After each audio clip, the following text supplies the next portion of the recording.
Radhe Shyam guys Pranam. అసలు భగవద్గీత జరగడానికి కారణం ఏంటి? అసలు కృష్ణ ఎవరు? కృష్ణ ఎందుకు 15 రోజుల మొత్తం యొక్క ఎపిసోడ్ని అర్జున్కి ఎక్స్ప్లెయిన్ చేశారు? దీని గురించి అన్ని వివరాలు కూడా ఇప్పుడు రాబోయే వీడియోస్లో అండి. అయితే ఫస్ట్ ఏంటంటే అర్జున్ ఎలాంటి మైండ్ గలవారంటే యుద్ధం చేయడానికి చాలా భయపడేవాళ్ళంటే. అంటే మన దాంట్లో కూడా చాలామంది ఏదైనా పని చేయాలంటే ఫస్ట్ డ్యూయల్గా ఆలోచిస్తాం. చేయాలా వద్దా, చేస్తే ఏమవుతుంది, చేయకుంటే ఎలా అయితే, చేస్తే ఇలా అవుతే దానికి నా రెస్పాండ్ ఏంటి, ఎలా చేయాలి అని మనం చాలా డీటెయిల్గా ఆలోచిస్తాం కదా.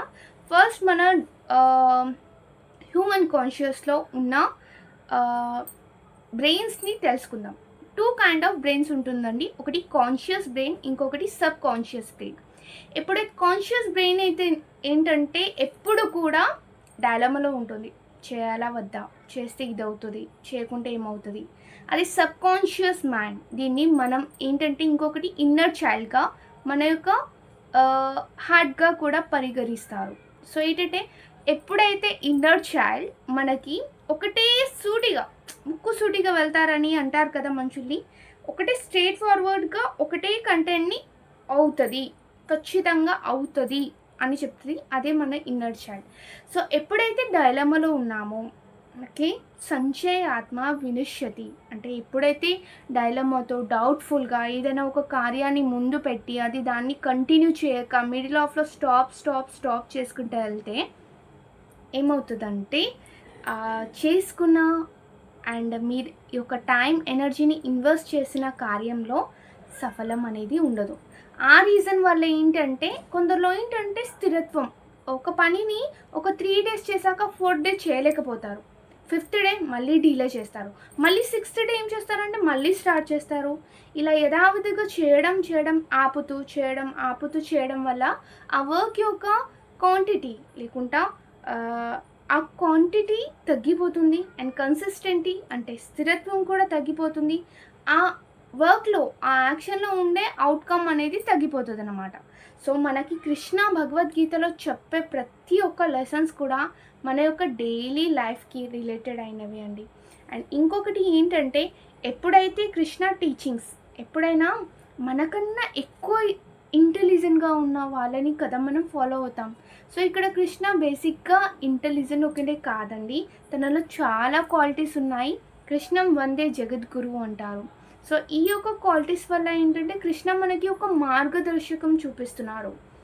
స్వయంగా అర్జునుడు అంటే వారి యొక్క రథమే కృష్ణ ఒక సారథి రూపంలో నడిపారంటే it's really great quality of Krishna.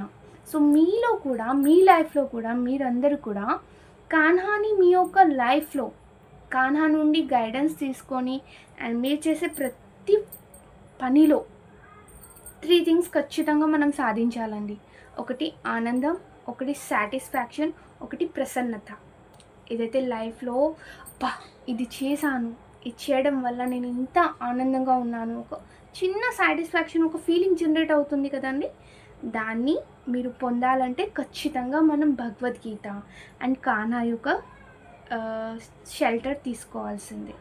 So మిగతా కృష్ణ అసలు ఎందుకు భగవద్గీత అని చెప్పారో అండ్ ఎందుకు 700 శ్లోకాలు భగవద్గీతలో ఉన్నాయి, అసలు ఎవరు కృష్ణ, వసుదేవ్, నందబాబా అండ్ దేవకి మయ్య, యశోదమయ్య వీళ్ళెవరు, వీళ్ళ యొక్క నేచర్ ఎలాంటిది, అండ్ కంస మధుర నగరానికి ఒక రాజు అయిన కంసుడు ఎందుకు అంత క్రూరల్గా బిహేవ్ చేశారు, స్వంత చెల్లికి టార్చర్ ఎందుకు చేశారు, అండ్ అలాంటి సిచ్యువేషన్స్ వచ్చినప్పుడు మనం ఏం చేయాలి, మన యొక్క ప్రాక్టికల్ లైఫ్లో మనం ఎలా స్టేబుల్గా ఉండాలి అండ్ ఎలా అయితే సరెండర్ చేయాలి గాడ్కి ప్రతిదానికి.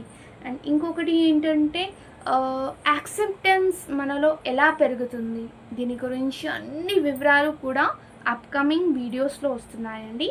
So thank you to you everyone. Radhe Radhe.